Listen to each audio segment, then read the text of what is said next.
What if your ordinary moment turned into a miracle right before your eyes? Imagine standing in a crowd surrounded by friends and family when suddenly something extraordinary happens. The air is filled with a sense of wonder, and you can almost feel the magic in the atmosphere. It's as if time stands still, and everyone around you is caught in the same spell of amazement.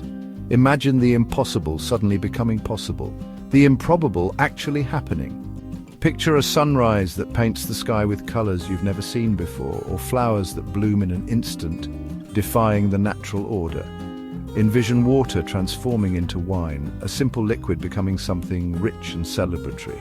These are the moments that make us believe in miracles, that remind us of the beauty and mystery of life. This is the essence of a miracle, and it's what unfolded at a wedding in Cana, where Jesus performed his first public miracle.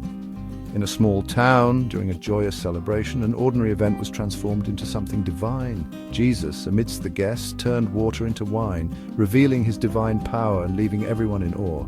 This act was not just a display of power, but a sign of his compassion, an understanding of human joy and need.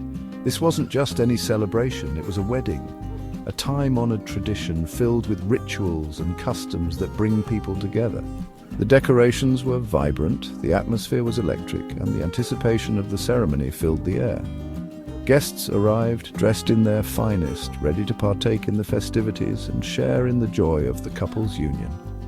This was a joyous Jewish wedding, filled with music, dancing, and laughter. The sound of traditional Jewish music filled the air, and guests danced with abandon, celebrating the love and commitment of the newlyweds. Laughter echoed through the venue as friends and family shared stories and created new memories.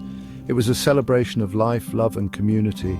It was a time for community, for sharing in the happiness of a new couple beginning their life together. Friends and family gathered to toast the newlyweds, offering their blessings and well wishes. The sense of togetherness was palpable as everyone came together to celebrate this new chapter in the couple's life. It was a moment of pure joy, a reminder of the power of love and the importance of community. The air vibrated with the sounds of celebration. Laughter spilled out from the open courtyard. Music carried on the warm breeze wove its way through the crowd. The scent of roasted lamb and freshly baked bread filled the air, a feast for the senses. Guests, dressed in their finest attire, danced and celebrated with abandon. There was a palpable joy in the air, a shared happiness that united everyone present. However, this joyous celebration was about to take an unexpected turn. As the festivities continued, a shadow fell upon the joyous atmosphere. The unthinkable had happened. The wine ran out. In a culture where hospitality was paramount, this was a social disaster, a mark of shame on the hosting family. Whispers rippled through the crowd, the festive mood dampened. The host, his face etched with worry, frantically searched for a solution. This wasn't just an inconvenience, it was a crisis that threatened to bring the entire celebration to a standstill.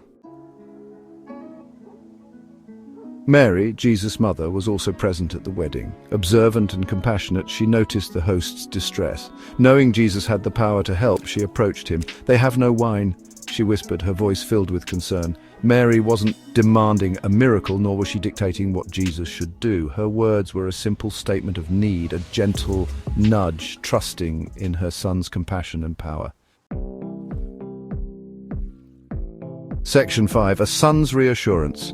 Jesus, ever attuned to his mother's heart, listened patiently. His eyes reflected a deep understanding and compassion as he absorbed every word she spoke. Mary, with a mix of concern and hope, shared her worries about the wedding feast. The wine had run out, and she knew the potential embarrassment this could cause the hosts. She looked to her son, not just as her child, but as someone she believed could make a difference. "Woman, why do you involve me?" he replied, his voice gentle but firm. His tone was not of rebuke, but of a deeper message. He wanted her to understand the gravity of what she was asking. It wasn't just about the wine, it was about the timing of his mission and the unfolding of his purpose.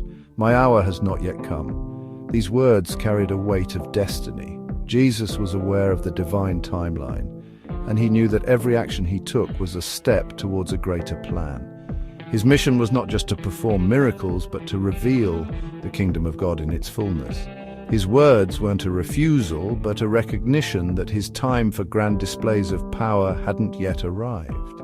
He wanted Mary to see beyond the immediate need and understand the larger picture.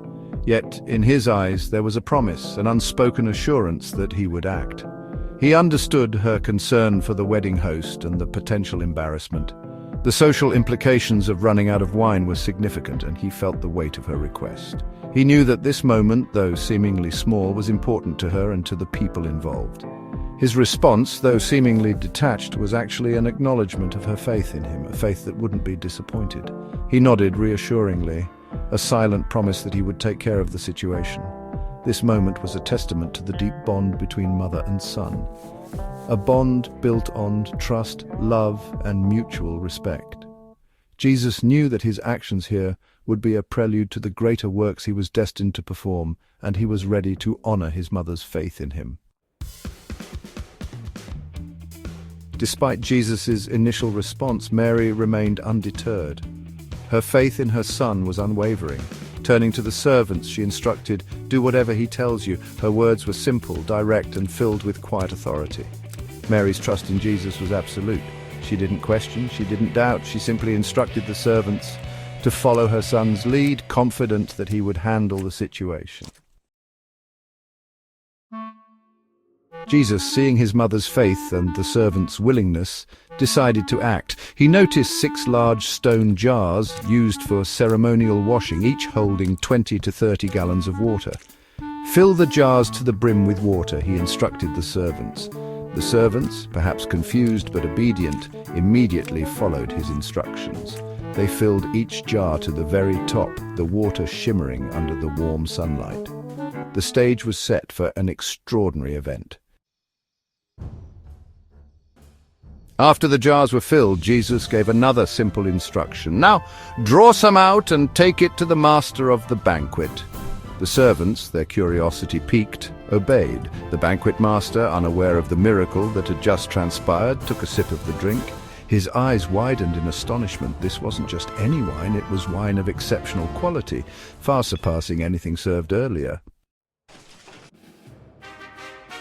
Everyone brings out the choice wine first, the finest they have to offer to impress their guests and set the tone for the celebration.